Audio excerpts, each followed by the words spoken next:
Today we have a very special interview with David Brailer. Let me talk about our key points that I had with him. The first one, and most importantly, he started off with, I don't have a career, I have a vocation. And the reason why I think this was so special is because he's had so many jobs.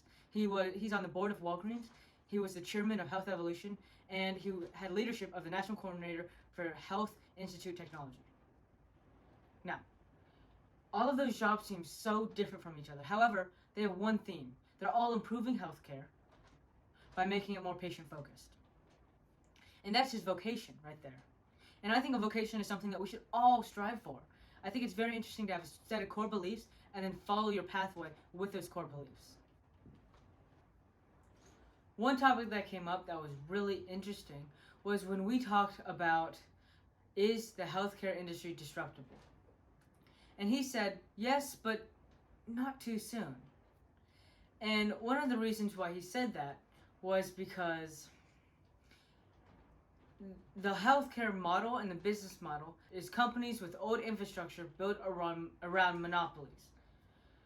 And this means it is ripe for disruption with tech companies that can create a large market share. However, there is so much regulation in the industry by the government that it'll take a really long time to do that.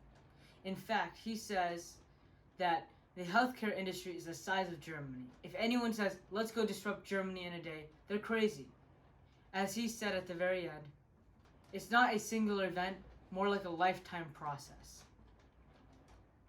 The final thing that he mentioned is about relationships, and that's what I've been hearing from a lot of my interviews. And specifically, he remembered that President George W. Bush wrote personalized letters to all people he had relationships with, talking about anniversaries, special events, career, anything that would be noteworthy. And he wrote them all, and this is the way that he fostered and nurtured his relationships. And that was one of the keys to his success as president. David also mentioned the importance of mentors. He said how mentors led him to each new job opportunity. And this also reminds me to something that I talked to with a Harvard grad analyst. He mentioned that I should try to find someone at Stanford who's a senior when I'm a freshman and who will help guide me and figure out, is this where I want to be in my next 5 years, right? And learn what is the path to get there. And that's why mentors are so key in any industry, because they know they've already gone through this and they can teach you and lead you the way. Finally, I'll lead you off with this quote about relationships. David said, I started off my career where all that matters was what I know. Now, most of what matters is who I know. I hope you've enjoyed this interesting conversation, and I'll see you in the next one. See you guys.